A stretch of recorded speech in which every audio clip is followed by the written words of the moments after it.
संतप्त मानस शांत हूँ जिनके गुणों के गान में वे वर्धमान।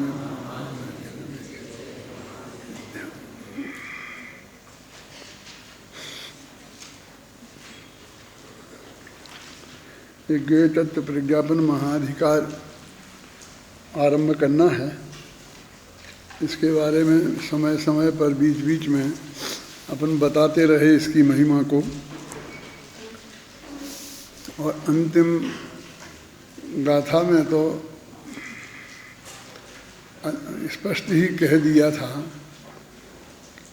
कि एक दफ़े वो आत्मज्ञान हो गया है, सम्यक दर्शन हो गया है, वो द्वारा स्खलित न हो जाए, इसके लिए ये ज्ञेय तत्व प्रज्ञापन अधिकार लिखना बहुत ज़रूरी है, समझाना बहुत ज़रूरी है। यानी वो समझते हैं कि उन्होंने आत्मा के अनुभव होने के लिए जितना जानना आवश्यक है वो तो सब ज्ञान तत्व प्रज्ञापन में ही उनने समझा दिया है। जो बातें यहाँ समझाई जाएंगी वो सब ज्ञान तत्व प्रज्ञापन में कही गई बातों का ही विस्तार होगा। इसके बाद देखो निकालो, अपन ने वैसे तो बहुत बातें अपन बता चुके हैं, फिर भी इसे पढ़ना चाहता हूँ मैं, क्योंकि जिसमें जो बातें और विशेष हैं इस अधिकार को आरंभ करने के पहले बताना जरूरी, उनको अपन पढ़ेंगे। पहले दोहा है, सोहा छोटा है। सभी द्रव्य हैं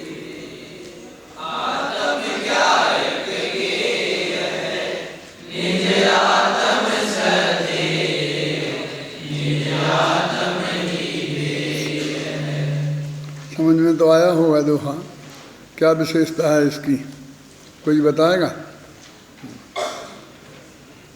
सभी द्रव्य हैं ज्ञेय, छह ही द्रव्य ज्ञेय हैं। क्यों? ज्ञेय तत्व प्रज्ञापन है ना, तो ज्ञेय क्या क्या है ये बताना बहुत जरूरी था। तो सभी द्रव्य हैं ज्ञेय, छह ही द्रव्य हैं वो जानने लायक हैं, ज्ञेय हैं। और आत्मा जो है उन छह ही द्रव्यों में आत्मा भी शामिल है वैसे, लेकिन वो ज्ञायक भी है और ज्ञेय भी है। उसमें दो क्वालिटी हैं, क्या कि वो ज्ञायक भी है और ज्ञेय भी है। बाकी के द्रव्य ज्ञेय तो हैं लेकिन वे ज्ञायक नहीं हैं। और फिर दूसरी लाइन में क्या कहा कि वो जो अपना आत्मा है जिसे हमने यहाँ ज्ञायक कहा है, वो आत्मा उसमें से निज आत्मा लोग, सभी आत्मा नहीं, सब ज्ञेय और ज्ञायक ये दो क्वालिटी तो सभी आत्माओं में हैं। लेकिन ये जो नीचे बताया जा रहा है श्रद्धेय और ध्येय, वो सिर्फ अपने आत्मा की बात है। निज आत्म श्रद्धेय और निज आत्म ही ध्येय है। ये दोहा पढ़ते हैं, सामान्य अर्थ सबकी समझ में साधारणतः आ जाता है, लेकिन इसमें क्या खास बात है, इसमें क्या क्यों दिया है ये, जिसके लिए वो बात आपको ध्यान में दिलाई। ऐसी ही बात कहीं और है, आपने पढ़ी है आपको याद है? हैं? बोध दुर्लभ भावना में। और कहीं?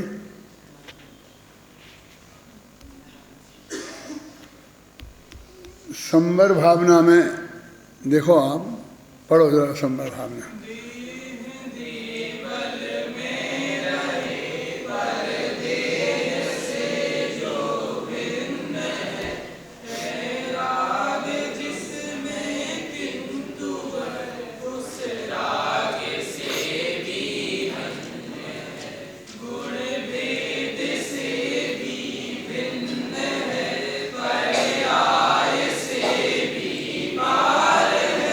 जो साध को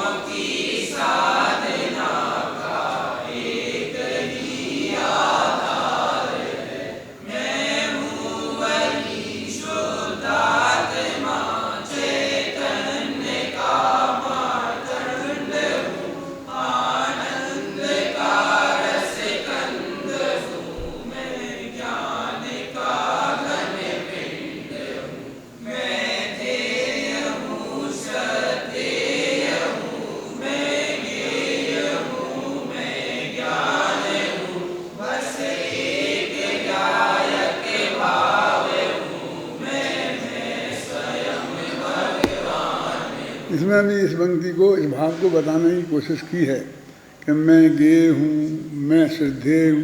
मैं माने अपना आत्मा यहाँ, मैं ध्येय हूँ। बोधि दुर्लभ भावना में भी कहा होगा, पढ़ना वो बोधि दुर्लभ भावना में क्या है। जब मैं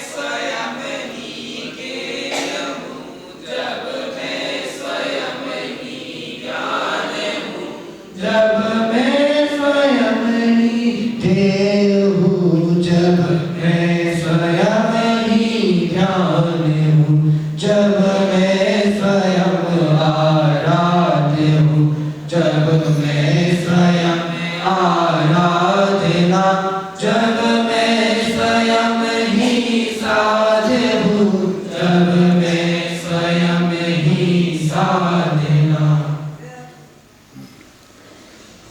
इस तरह से बराबर इसमें है। और इसकी अगली पंक्ति भी पढ़ोगे तो वो भी उससे इसी को जुड़ी हुई है कि जब ऐसी बात है तो फिर मेरा भगवान आत्मा का अनुभव दुर्लभ कैसे हो सकता है।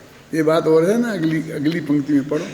जब जानना पहचानना निज साधना आराधना ही बोधि है तो सुलभ ही है, बोधि की आराधना निज तत्व को पहचानना ही भावना का सार है, ध्रुव धाम की आराधना आराधना का सार है।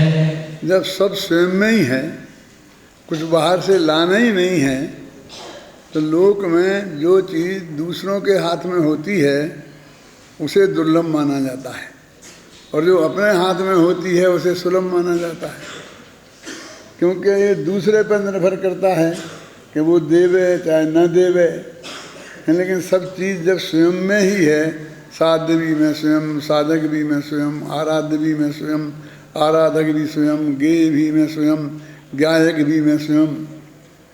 जब मैं ही स्वयं हूँ तो फिर उस बात को आप कठिन कैसे कह सकते हैं। कठिन तो सिर्फ व्यवहार नए से इसलिए कहा है कि अनादिकाल से आज तक नहीं मिला। तो अनादिकाल से आज तक तूने नहीं किया तो नहीं हुआ, अनंत काल तक नहीं करेगा तो फिर भी नहीं होगा। माने जब भी आत्मा का अनुभव होगा वो पुरुषार्थ पूर्वक ही होगा। उसकी विधि जो आगम में है, मतलब चाहे क्रमश पर्याय में भी नक्की होगा तभी होगा, लेकिन वो सब प्रक्रिया पूरी होगी। ऐसा नहीं है कि वो क्रमश पर्याय में नक्की है, अब कुछ करने की ज़रूरत नहीं है, कुछ होने की ज़रूरत नहीं है और सब अपने आप हो जाएगा। मतलब फिर क्या हम कोशिश करें ना, कि कोशिश तुम क्या करोगे, वो कोशिश भी नक्की है। जब तुम्हें होना होगा तो तुम्हारी बुद्धि ऐसी उल्टी नहीं चलेगी, तुम्हारी बुद्धि तो सहज ही उसी तरफ चलेगी और पांचों समवाय सहज ही उसमें उपस्थित होंगे। तो इस तरह ये सभी द्रव्य हैं गेय, आत्म ज्ञायक गेय है, निज आत्म श्रद्धेय, निज आत्म ही ध्येय है। यह तो आपको विदित ही है कि इस अधिकार का गेय तत्व प्रज्ञापन महाधिकार यह नाम आचार्य अमृतचंद्र देव ने दिया है, जो तत्व प्रदीपिका की टीका में उपलब्ध होता है। इसी अधिकार को आचार्य जयसेन तात्पर्य वृत्ति टीका में सम्यक दर्शन महाधिकार नाम से संबोधित करते हैं। अब इसमें यह भी एक बहुत मार्मिक बात है कि सम्यक दर्शन अधिकार वो कहते हैं, मतलब वे जैसे जाने दो, लेकिन इसमें सम्यक दर्शन जैसी की बात तो क्या है। अब हम तो पीछे ही पढ़ के आ रहे हैं कि सम्यक दर्शन कैसे होता है, दीर्घ मोह क्षय हो इसलिए स्वाध्याय करना चाहिए, और वो जो जानादि अर्हंतम दब्बत गुणत पज्यत्यहम, तो मोक्ष का दीर्घ मोह क्षय को प्राप्त हो जाता है। ये सब दीर्घ मोह क्षय की सम्यक दर्शन की प्राप्ति की बात तो पहले ही से चले आ रही है। इसको वे क्यों विशिष्ट करके सम्यक दर्शन अधिकार कहते हैं, और वो उसको ज्ञान अधिकार कहते हैं। पहले को उसको सम्यक ज्ञानाधिकार कहते हैं। वो समझे ना उसको। तो जब वो एक कहते हैं तो इस बात पर उनका बहुत वजन है कि जो तत्व ज्ञान यहाँ बताया जा रहा है जय द्रव्यों के बारे में और वस्तु के बारे में, ज्ञेय तत्व के बारे में, उसके बिना भी सम्यक दर्शन नहीं होगा। तुम ऐसा समझते हो कि बस मैं तो अपना त्रिकाली तो भगवान आत्मा को जान लूँगा ना, अगर उसी के जानने से काम हो जाता है तो फिर इन बाकी के इन बातों में मैं चक्कर में क्यों पड़ूं। कि जब कोई झंडारोहण करता है तो झंडा तो किसी शिखर पे ही चढ़ता है ना, है? तो वो ये समझ ले कि मैं झंडा कहीं ऐसा यहाँ गाड़ के ऐसे कर दूंगा तो थोड़ी, उसके पहले शिखर बनाना पड़ेगा, शिखर के पहले मंदिर बनाना पड़ेगा, मंदिर के पहले उसकी नींव डालनी पड़ेगी। वो सारी प्रक्रिया वो झंडारोहण में अपने आप इंक्लूड है कि नहीं है। माने अकेले आत्मा के अनुभव से सम्मादर्शन हो जाएगा, ये बात तो सही है, लेकिन फिर वही अपनी शर्त लगी हुई है कौन से कि देशनालब्धि होनी चाहिए, फिर आगम से उसको ये सब बातें होनी चाहिए। तो उसमें देशनालब्धि में ये सब तत्व ज्ञान बताया है ना, माने वस्तु का स्वरूप क्या है। क्योंकि ये सारे जगत में इसे भगवान ने बनाया है, एक ही जवाब है, चाहे हिंदू हो, चाहे मुसलमान हो, चाहे ईसाई हो, भगवान ने बनाया है, भगवान ने बनाया है। हमारे हजार प्रश्न हैं कि भगवान ने बनाया है तो सामग्री कहाँ से आई थी। सामग्री भी भगवान ने बनाई है कि वो पहले से थी, और सामग्री बनाई है जैसे आटा दाल रोटी वगैरह सब थी और उसको रोटी के रूप में बना दी माता बहन ने, ऐसी भगवान ने बनाई है क्या। ऐसी बनाई तो काय की बनाई है, इसमें काय का बनाना हुआ। असली चीज़ तो वो है कि वो गेहूँ भी वही बनाए, यानी वो सामग्री कहाँ से लाएगा कि सामग्री भी उसने बनाई है, तो वो लाया है कहीं से कि उसने बनाई है।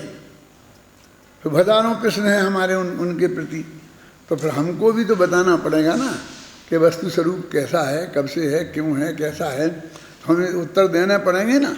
तो इसके बिना हमारा जैन दर्शन का ज्ञान हमें सही हो जाएगा, और सही जैन दर्शन के ज्ञान के बिना मतलब उत्पाद व्यय ध्रुव का स्वरूप समझे बिना हमें आत्मा का अनुभव हो जाएगा। ऐसा वो शेर को हो गया था, उसने कहाँ से समझा था, है ना। युगल जी बहुत अच्छा उत्तर देते हैं इसका कि तुझे और सब सुविधाएं मनुष्य की चाहिए, अटैच लैट्रिन बाथरूम चाहिए, एक दिन सब खाने पीने की सुविधाएं चाहिए, एक दिन कोई चीज़ इतना देर से बन पाई, अच्छी नहीं बन पाई तो उसमें 50 मील में एक निकालता है। और सम्मा दर्शन तुझे शेर वाला चाहिए, हैं? जैसी सुविधाओं में तू रह रहा है ऐसे जीवों को सम्मा दर्शन जैसे होता है उसकी बात क्यों नहीं करता है, हैं? मेरे कहने का मतलब है वो ये बहुत अच्छा जवाब है उनका। आप लोगों ने सुना था उनका उनसे मुख से कभी कि इसको सम्यक दर्शन शेर का चाहिए। वो तो ये स्वरूप बताने के लिए कि ये चीज़ें इतनी अनिवार्य नहीं हैं क्या, लेकिन ये बाद में नहीं आएंगी, समझ में आएंगी नहीं, और मोक्ष में चला जाएगा और समझ में आएंगी ही नहीं, और फिर वो अपने मोक्ष में आराम से सुख से रहेगा, ऐसा नहीं है। बीच में केवल ज्ञान भी आएगा, बीच में मुनि दीक्षा भी आएगी, फिर सब गुणस्थानों से पार होता जो प्रक्रिया है उसी हिसाब से जाएगा ना। तो जहाँ तक शेर ने क्या पुरुषार्थ किया था, वो तो अपने पेट भरने का पुरुषार्थ कर रहा था। मेरे कहने का वो तो ये अंतर्मुहूर्त पहले उसकी क्या पोजीशन थी, तो हम भी ऐसा सम्मर्शन होने के पहले अंतर्मुहूर्त पहले तक वैसे बने रहना चाहते हैं क्यों कि सम्मदर्शन भी नहीं हो गए तो उसके पहले भी हम शुद्ध सात्विक सज्जनोत्तम पुरुष बनना चाहते हैं ना, बनना चाहिए ना, हैं? ऐसी बात मतलब वो उदाहरण है, वो जिस प्रयोजन से दिया गया है वो अपना प्रयोजन सही है और वो बात भी सही है, क्योंकि वहाँ ऐसा ऐसी शेर की पर्याय में ऐसी बात हुई थी महावीर के साथ, वो घटना भी गलत नहीं है।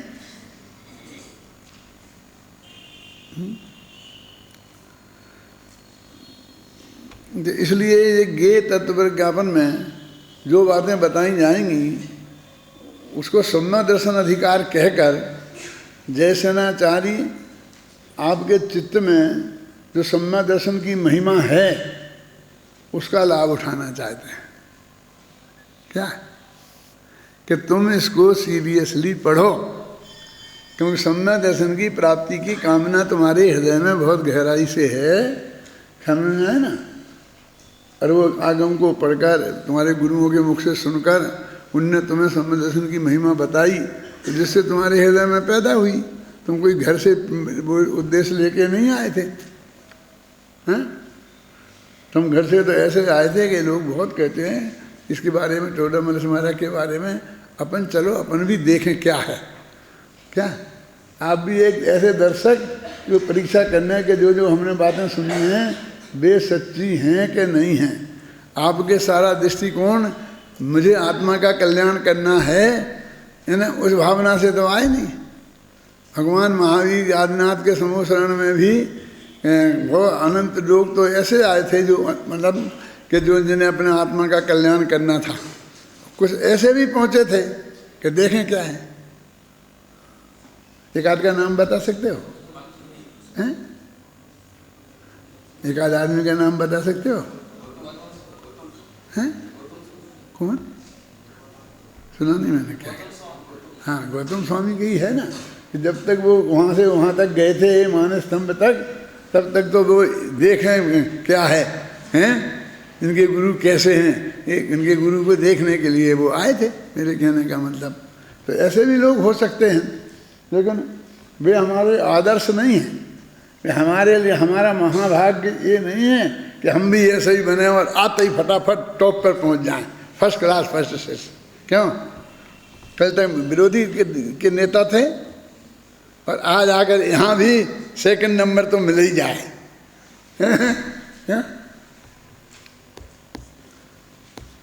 क्यों? ऐसे बनना है हमको कि नहीं?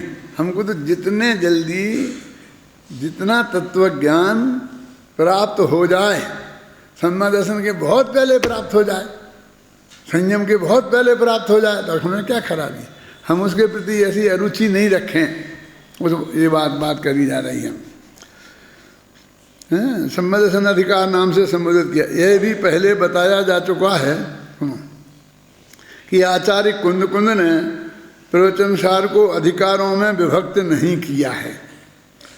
अब इस बात को जानने के लिए आप ज्ञान तत्व प्रज्ञापन की अंतिम गाथा और ज्ञेय तत्व प्रज्ञापन की पहली गाथा, और उन दोनों को क्रम से आपस में मिलाओ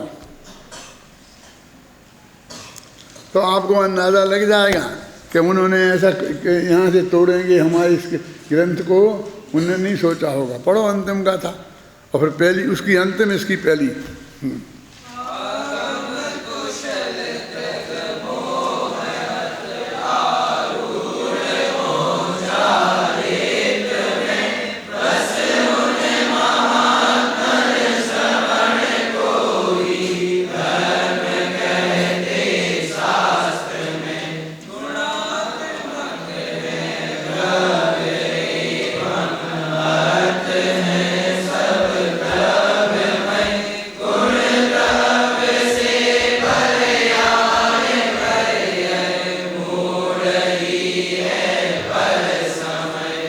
ऐसा कोई भेद इसमें नहीं डाला है कि जहाँ से, लेकिन एकदम द्रव्यगुण पर्याय की बात आ गई ना, तीनों की स्वरूप अर्थ क्या है, हैं कि द्रव्यगुण पर्याय है वो अर्थ है, ये बात पहले कह आए हैं एक गाथा में। देखो उससे जोड़ो, उस गाथा से जोड़ो इसको। कौन सी गाथा? जिसमें कहा था अर्थ है द्रव्यमय, द्रव्य है गुणमय और गुण पर्यायों के रूप में परिणमित होते हैं। ऐसी गाथा थी ना, पढ़ो।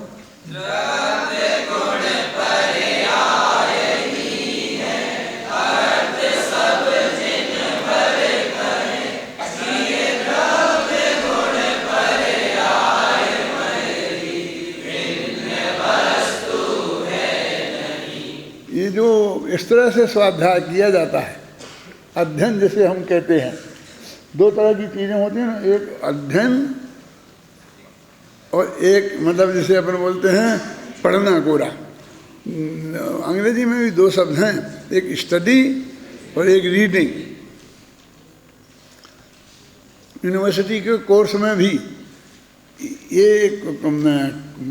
सिलेबस में है और ये रैपिड रीडिंग है। किसे बोलते सिंहावलोकन, विहंगावलोकन। जानते हो सिंहावलोकन क्या है, विहंगावलोकन क्या है?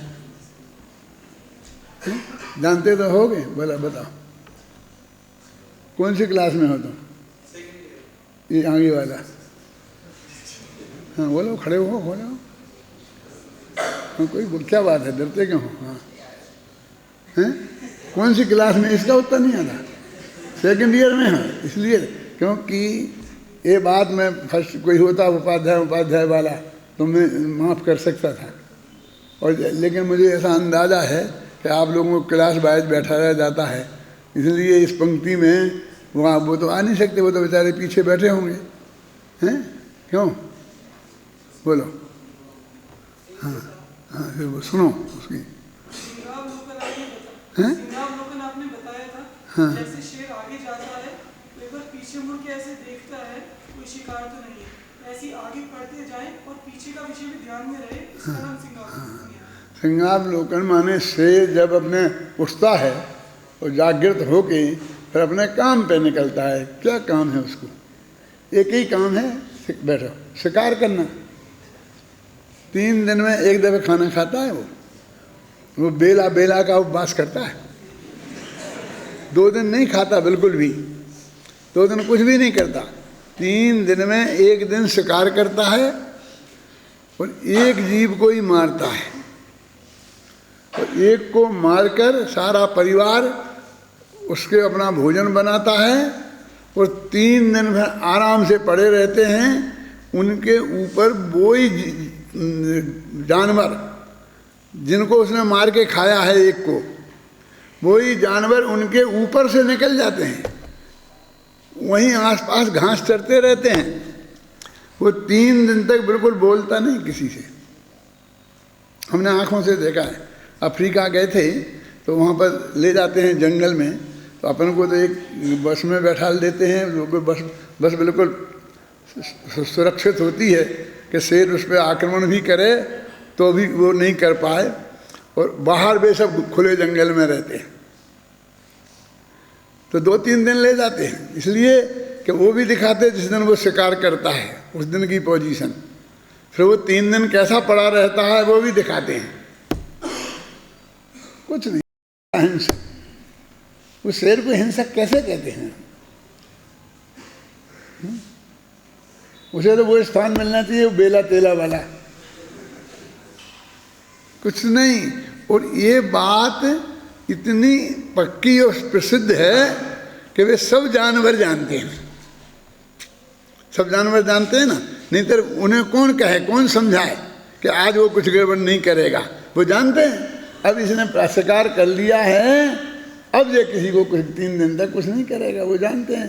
वो शेर को भी जानते कौन सा शेर इस एरिया में है, और वो शेर भी जानता है सब अपना एरिया।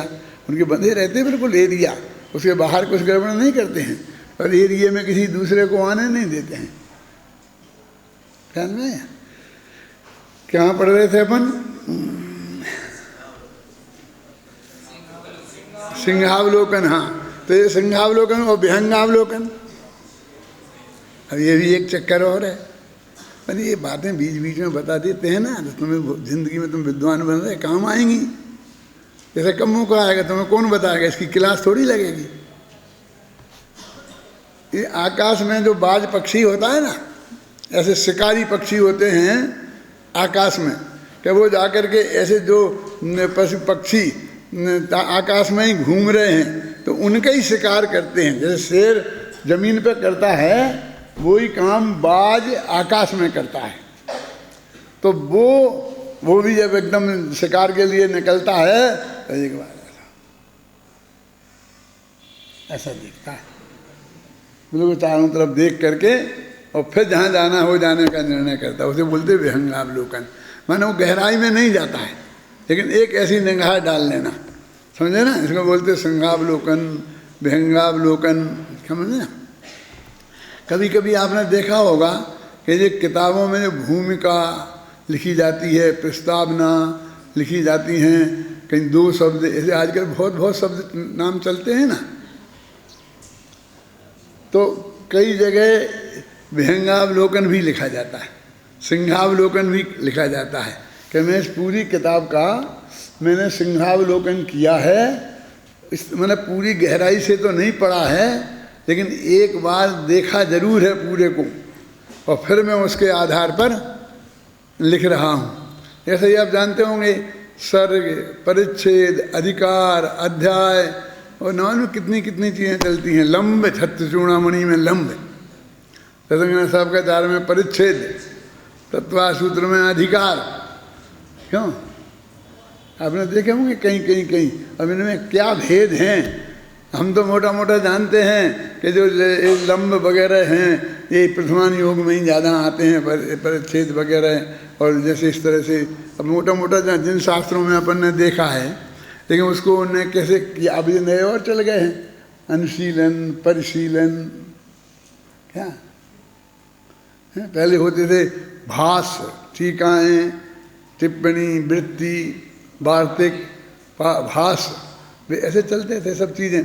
तो मोटी मोटी इन बातों का परिचय अपन को होना चाहिए ना।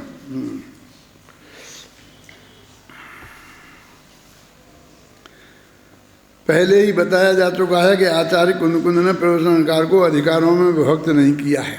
वे तो एक साथ एक क्रम में ही संपूर्ण प्रवचनकार लिखते गए हैं।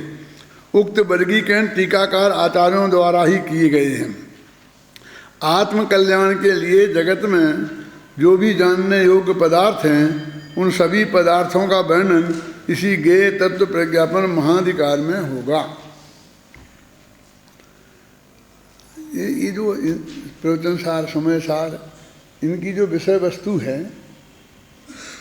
कुंद ने लिखे थे, और 1000 वर्ष तक इन पर कुछ नहीं लिखा गया हो, ये संभव नहीं है। वो 1000 वर्ष वाली पीढ़ी इतनी अभागी नहीं हो सकती है। क्या कह रहा हूँ कि उसे कुंद सीधे ही समझ में आ गए होंगे, उसे किसी टीका की ज़रूरत नहीं पड़ी होगी, और सबकी समझ में आ गए होंगे, तो उन्हें किसी को उसकी टीका लिखने की आवश्यकता महसूस नहीं हुई होगी। निश्चित रूप से लिखा गया होगा बहुत कुछ, लेकिन हमें क्या उपलब्ध है? बहुत कम चीज़ें उपलब्ध हैं। आज से 50-60 वर्ष पहले, वो तो 100 वर्ष पहले से लगा लो, गोपाल दास जी बरैया के समय से, बरनी जी के समय से, उस वक्त सबका ध्यान न्याय शास्त्र पर और कर्णन योग पर था। तो उन्होंने समंत भद्र, अकलंक, विद्यानंद स्वामी, प्रभाचंद्र, अनंतवीर, इनको ही ध्यान, इन पर ही ध्यान दिया। ये भी बहुत लिमिटेड हैं, उसमें भी बहुत लोग रहे होंगे, और इन्हीं आचार्यों की बहुत चर्चा होती थी।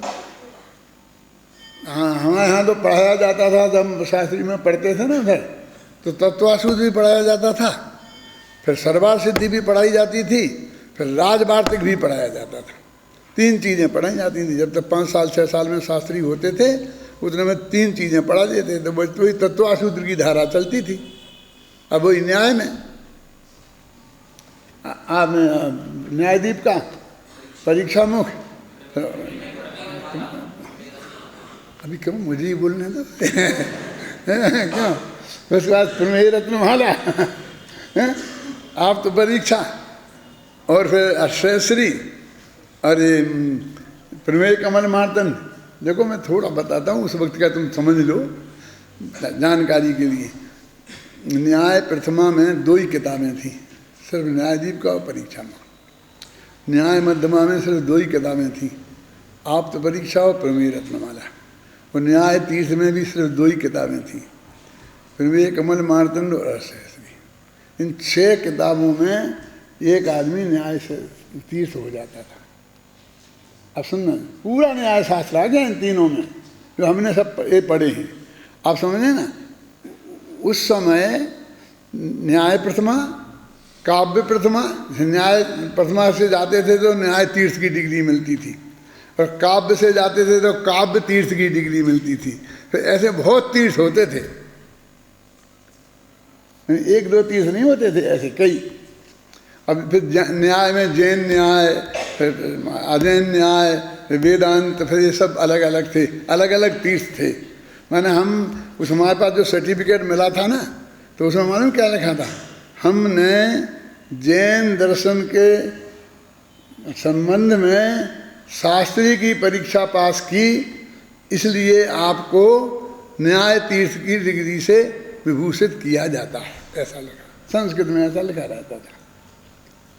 तो जब हमने कहा कि हम न्याय तीर्थ हैं, और हमको जब गए तो वे कहे तुम शास्त्री चाहिए, हमको तो न्याय तीर्थ नहीं चाहिए, समझे ना। तो हमने लिखा है, सर्टिफिकेट दिखाया, देखो कि हमने शास्त्री की परीक्षा पास की, इसलिए हमको न्याय तीर्थ की जो डिग्री है, समझ में है ना आपकी में। अब मैं आपको ये बता रहा हूँ कि ये वो 6 किताबें पढ़ के न्याय तीर्थ होते थे, और ये जो काव्य में प्रथमा, मध्यमा और काव्य तीर्थ, इनमें कम से कम 10 किताबें प्रथमा में होंगी, 25 किताबें मध्यमा में होंगी, और इससे भी ज़्यादा तीर्थ में होंगी। उन उधर किताबों का ढेर था, मालूम, इनका साहित्य दर्पण किनका है, नहीं आप लोग जानते ही नहीं होंगे। ये साहित्य दर्पण मालूम क्या चीज़ है, कि ये छंद अलंकार ये सब चीज़ें होती हैं ना कविता लिखने की, उन साहित्य का बहुत विस्तार से वर्णन है, जिसमें वो उसका बहुत बड़ा 1000 पेज का ग्रंथ है। भरत मुनि से उसकी भी एक परंपरा है, वो भरत मुनि से शुरू होती है, फिर कुंतल फलाना फलाना ऐसे करके कई संप्रदाय हैं, उसमें भी कई संप्रदाय हैं, और होते होते अंत में साहित्य दर्पण जो है, किसका मैं अभी नाम भूल रहा हूँ, हाँ विश्वनाथ का। तो विश्वनाथ का साहित्य दर्पण अंतिम ग्रंथ है जो सबको समेट करके और उसने ये बनाया है। तो वो हमारी क्लास में 13 विद्यार्थी थे, समझे। तो हम दोनों भाइयों ने न्याय प्रथमा ली थी, और बाकी 11 ने काव्य प्रथमा ली थी। मैं सिर्फ इतना बताना चाहता हूँ कि वे 5-7 ग्रंथों से 10-20 ग्रंथों से ये 2 किताबें ज़्यादा कठिन थीं, जो इन्हें लोग नहीं लेना चाहते थे,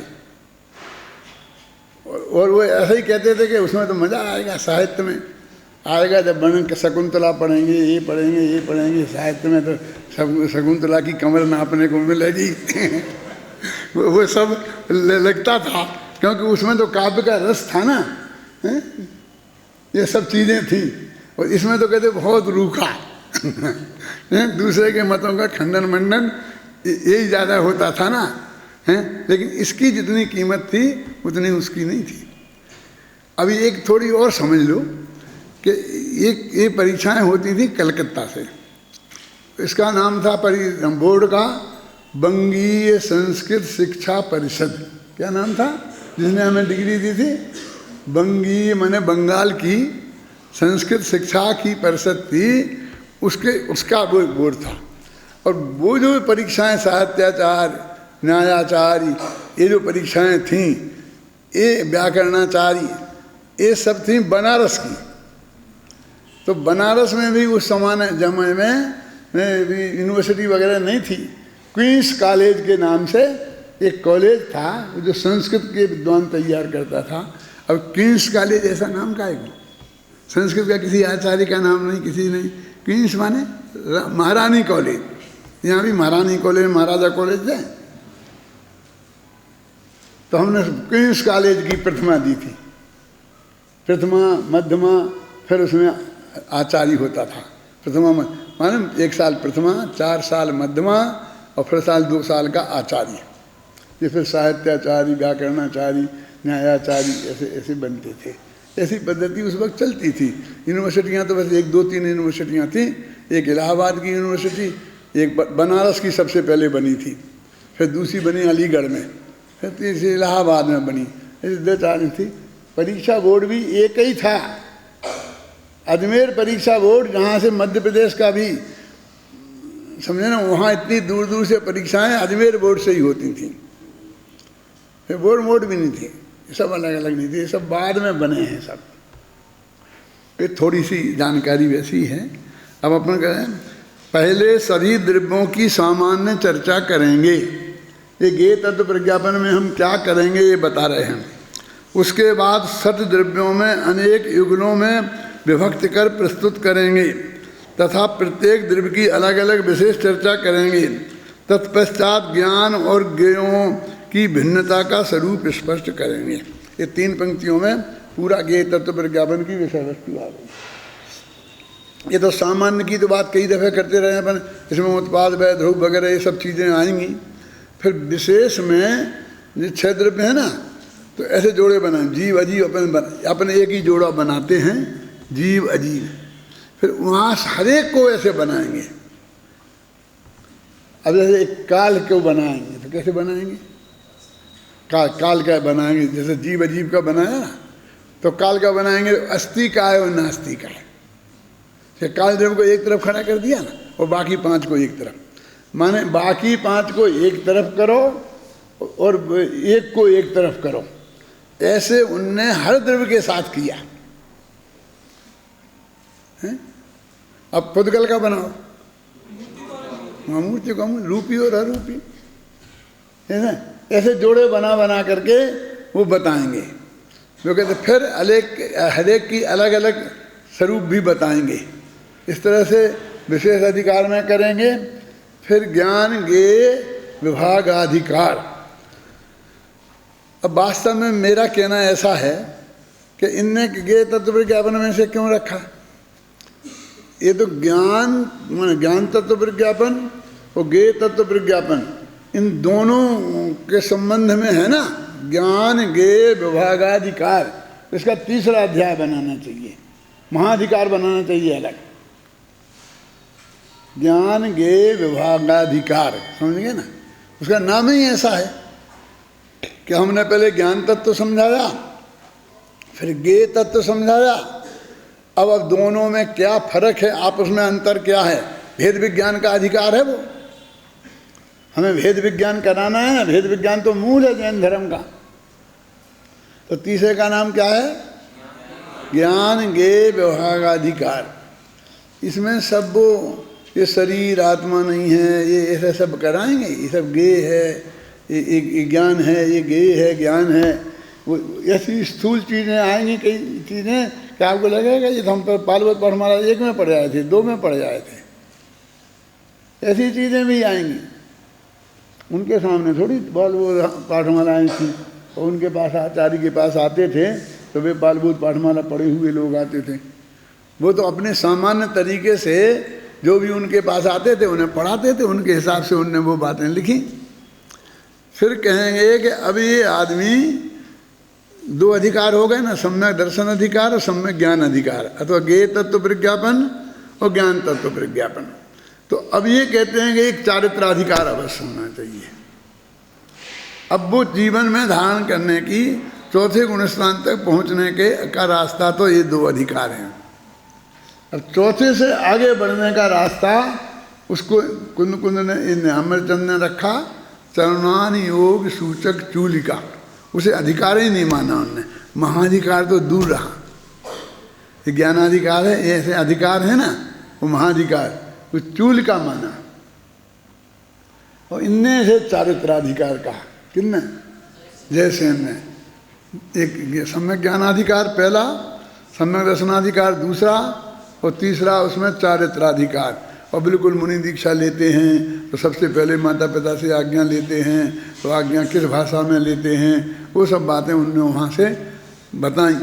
और उसमें मुनियों का स्वरूप भी बहुत अच्छा बताया है।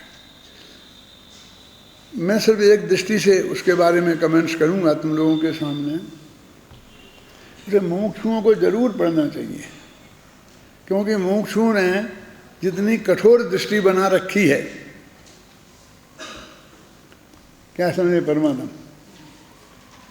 उसमें थोड़ी शिथिलता आएगी। तुम्हारा सवाल रहता है ना हमेशा, तो तुम्हें चरणान योग सूचक चूलिका पढ़ना चाहिए। तभी तक इंतज़ार करोगे जब मेरा नंबर आएगा पढ़ाने का, कि पहले भी पढ़ोगे? सोचना। मुमुक्षु हैं, मेरी बात सुनते हैं, तो उन्हीं से मैं कह रहा हूँ, उन्हें वो पढ़ना चाहिए। उसमें वो सब वर्णन है कि जब एक मुनि बीमार पड़ जाए, ऐसी हालत ख़राब हो जाए तो क्या हो जाए, क्योंकि उसको आहार जन करने जाएगा, दवाई कैसे ले सकता है, क्या कर सकता है। तो निर्यापकाचार्य उसकी परिस्थिति को समझे और श्रावकों को ट्रेनिंग दे कि आहार में ऐसी चीज़ इनको आहार में देना, ठंडी चीज़ मत देना, जो क्योंकि इनको बहुत कफ हो रहा है, ये हो रहा, आप समझेंगे ना।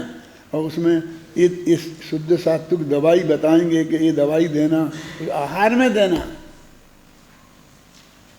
तो आपको जो लगेगा कि आपने कभी बिल्कुल ऊपर का समझ लिया ना, एकदम बिल्कुल बढ़िया मान लिया कि एकदम कुछ नहीं, महाराज तो अंदर है।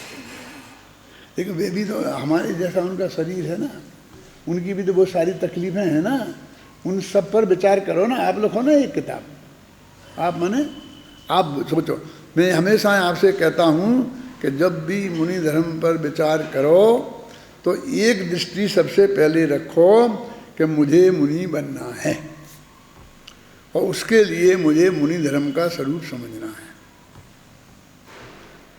कोई दूसरे मुनि हैं, उन्हें उस मुनि धर्म की कसौटी पर कसने के लिए कभी मुनि धर्म का स्वरूप समझने की कोशिश नहीं करना।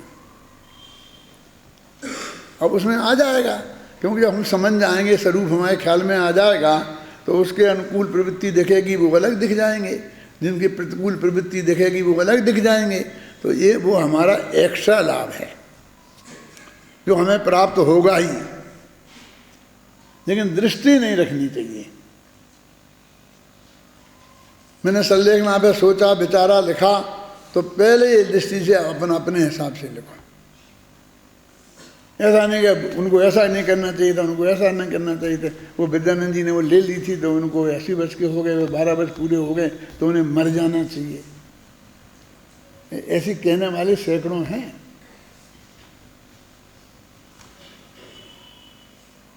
मैं नहीं मानता हूँ कि उनने कोई गलती की है, समझ लेना। ऐसा नहीं कि मैं उनका कोई पक्ष का हूँ,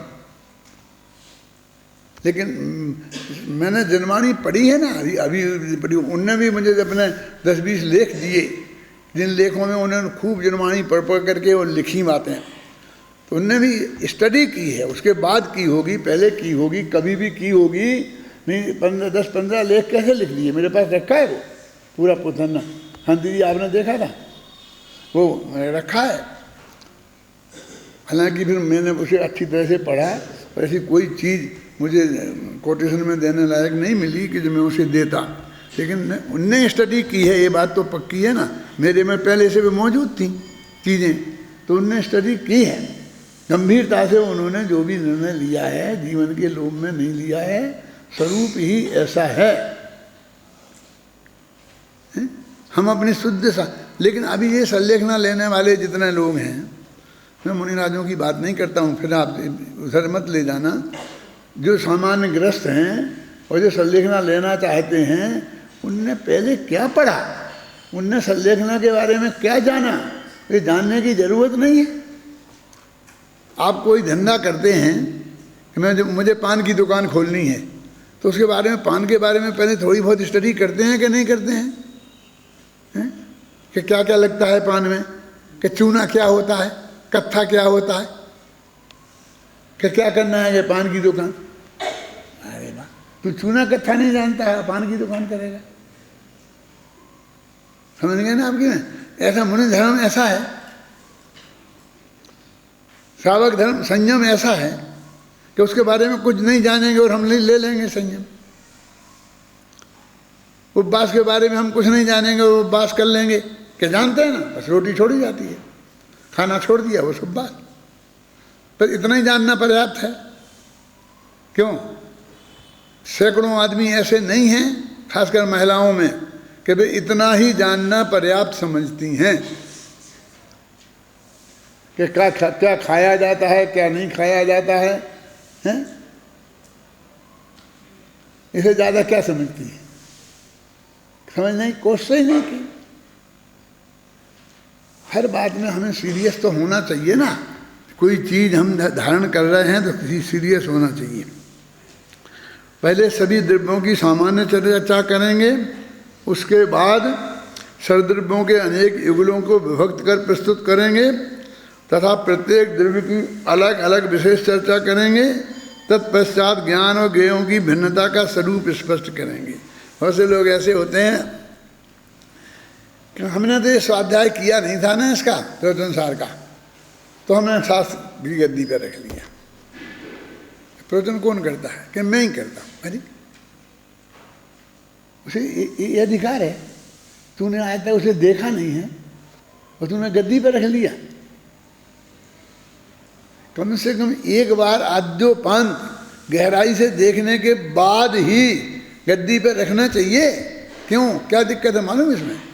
कि जब हमें ये गाथा आएगी और हम जो जो बात कह चुके होंगे अगली गाथा में उसका विरुद्ध लिखाने के लिए क्या होगा उसी में।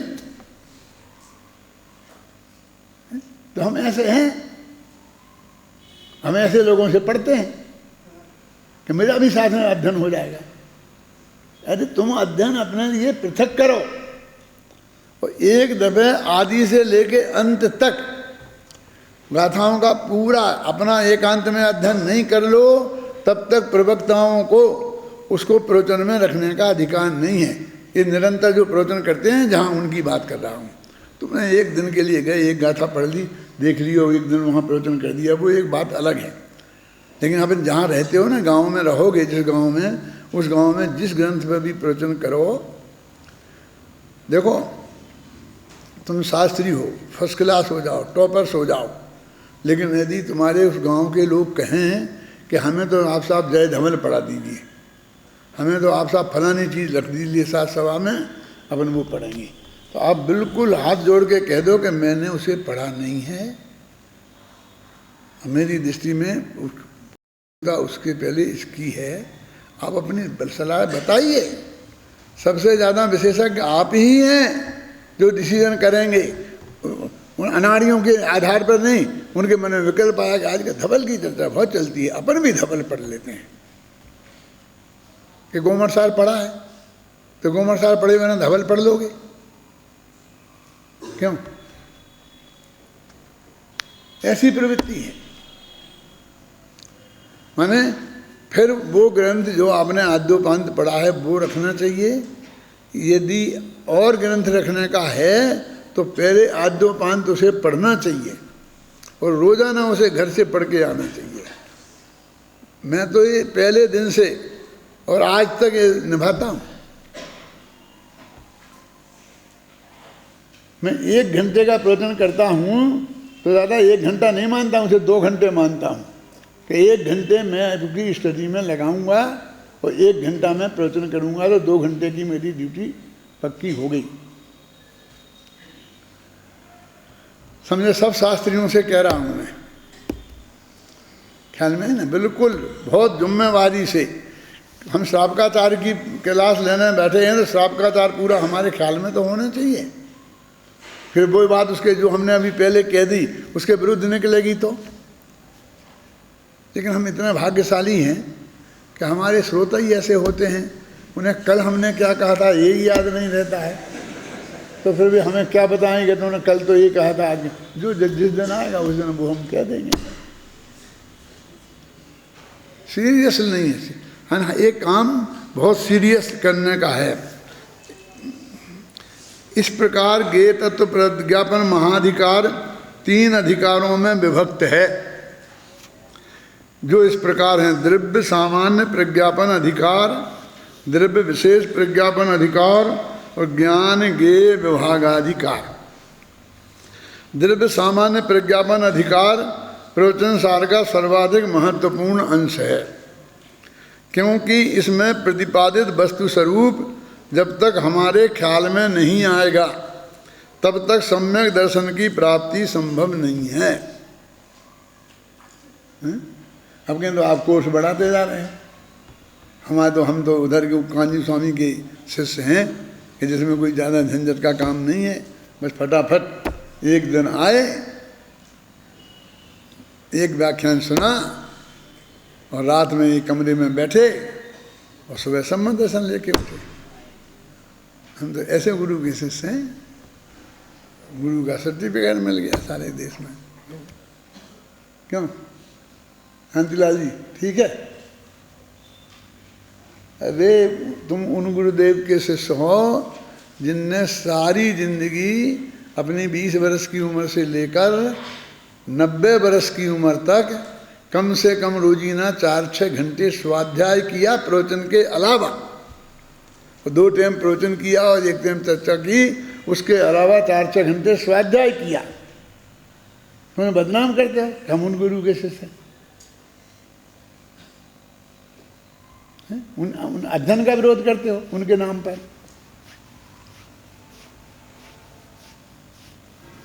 क्या ये जो आलसी प्रवृत्ति के जीव है ना, एक पेज पढ़ने में जिन्हें पसीना छूटता है, ख्याल है ना, ये उनके चोचले हैं जो निकाले हैं उनने। और हर महापुरुष का कोई एक आध वाक्य कहीं से पकड़ लेते हैं और उसके ऊपर चलाते हैं बात। उसी महापुरुष, जिसका महापुरुष की वो बात करते हैं, उसी महापुरुष की आगे पीछे के और कोटेशन तो देखो।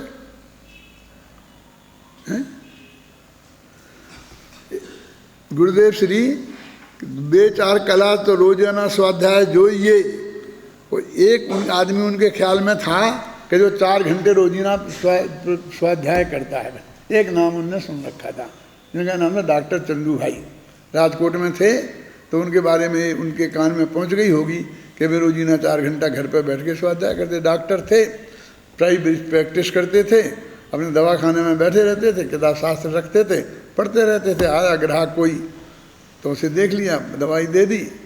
ऐसे चलते थे ना कि दवाखाने तो बस कदम, उन्हें अपने फिर पढ़ते रहे। तो उनका नाम लेते थे, बेजा कला स्वाध्याय जो ये चंदू भाई डॉक्टर, चंदू भाई डॉक्टर।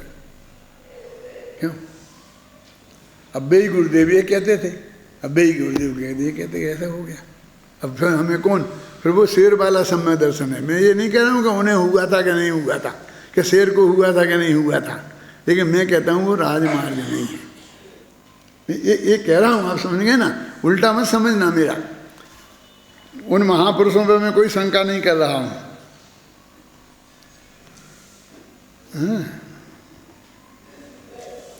इसी प्रकार द्रव्य विशेषाधिकार में प्रत्येक द्रव्य का स्वरूप स्पष्ट करने के साथ साथ 6 द्रव्यों के अनेक युगलों में विभक्त कर भेद विज्ञान की पृष्ठभूमि तैयार की गई है। सबको ये उससे कैसे जुदा है, ये उससे कैसे जुदा है, उन्हें भिन्नता समझाई ना, तो भेद विज्ञान की तैयारी है। ज्ञान गे विभागाधिकार एक प्रकार से ज्ञान तत्व प्रज्ञापन महाधिकार और गे तत्व प्रज्ञापन महाधिकार दोनों को अपने में समेटे है, दोनों का उपसंहार है, दोनों का निष्कर्ष है। उसमें यह स्पष्ट किया जाएगा कि ज्ञान तत्व जुदा है और गे तत्व जुदा है। यद्यपि अपना ज्ञान भी है और गे भी, आत्मा ज्ञान भी है और गे भी है, तथापि अपने लिए ज्ञान तत्व मात्र अपना आत्मा ही है। से सारा जगत जिसमें अन्य सभी आत्मा भी शामिल हैं गे तत्व ही है, मात्र गे तत्व ही है। अब तुम्हारा आत्मा तुम्हारे लिए तो ज्ञान तत्व गे तत्व दोनों हैं, और हमारे लिए सिर्फ गे तत्व है। हम भी तुम्हारे लिए सिर्फ गे तत्व हैं, ज्ञान तत्व नहीं है। इस दृष्टि से विचार करें तो यह ज्ञान गे विभागाधिकार एक स्वतंत्र महाधिकार होना चाहिए। देखो वही बात मैंने आपसे कही थी ना, वो मैंने इसमें लिखी भी है। जो स्टडी करके मैंने कहा अत्यंत विनयपूर्वक सब बात लिखी है, तो आप लोग विचार करो, नहीं जैसे तो रिजेक्ट करना, मेरी बात समझ के करना विचार। ये कुंद कुंद की मत मानना, इसे अमरचंद की मत मानना, जयसेन की मत मानना। तथापि यहाँ इसे गे तत्व प्रज्ञापन महाधिकार के अंतर्गत एक अधिकार के रूप में ही प्रस्तुत किया गया है। सम्यक दर्शन और सम्यक ज्ञान की प्राप्ति के लिए ज्ञान तत्व और गे तत्व को जानने के साथ साथ ज्ञान तत्व और गे तत्व में भेद जानना भी अनिवार्य है। हम दोनों अधिकार जान लिए, ज्ञान को भी जान लिया, गे को भी जान लिया, अब काम हो जाएगा कि नहीं, इनके भेद भी जानना चाहिए, इन दोनों में परस्पर क्या भेद है। इसलिए ज्ञान गे विभागाधिकार भी अत्यंत महत्वपूर्ण अधिकार है। इस प्रकार ये तीनों अधिकार ही महत्वपूर्ण अधिकार हैं और अत्यंत महत्वपूर्ण विषय वस्तु को प्रस्तुत करते हैं। ये अपना जो ज्ञान सामान्य अधिकार जो गया ना, फिर बाद में प्रवचन सार में ज़्यादा कठिन बात नहीं है, सरल, बहुत सरल है, वो बहुत तेज़ी से निकल जाएंगे, अपन जल्दी पार करेंगे, इसमें लगेगा समय। ये जो ज्ञान ये विभाग ये नहीं अपन जो पढ़ने वाले हैं ना, द्रव्य सामान्य अधिकार, ये अमेरिका में 10 वर्ष से मैं लगातार पढ़ा रहा हूँ। वहाँ से शुरू किया था पज्जय मूढ़ा ही पर समझा, और मैं बहुत आगे तक पहुँच गया हूँ। यही अधिकार चल रहा है। मैं हर साल उनसे कहता हूँ भैया दूसरा विषय, कि नहीं दादा वही सुनना है आपसे तो। और मुझे ये लगता है कि इसे बहुत कठिन पड़ेगा, बहुत कठिन पड़ेगा, लेकिन बहुत अच्छी स्टडी करते हैं वे लोग साल भर तक। जब मैं वहाँ पढ़ाता हूँ तो तुम जैसे कम नहीं दिखाई देते, मैं कमज़ोर नहीं पढ़ते हैं, लेकिन मैं वो अभी कहाँ तक पहुँच गया, जब मैं वहाँ जाऊँगा तभी मुझे पता चलेगा, लेकिन काफ़ी आगे पहुँच गया हूँ। मतलब वो निकल गया है कौन, इसमें वो आया था ना सामान्य महासत्ता, अवान्तर सत्ता, और ये दूसरा विषय वो है प्रदेश भेद, और वो क्या बोलते हैं उसे, अन्यत्व, अनन्यत्व, पृथकत्व, इनका अंतर, ये सब तक निकल गए।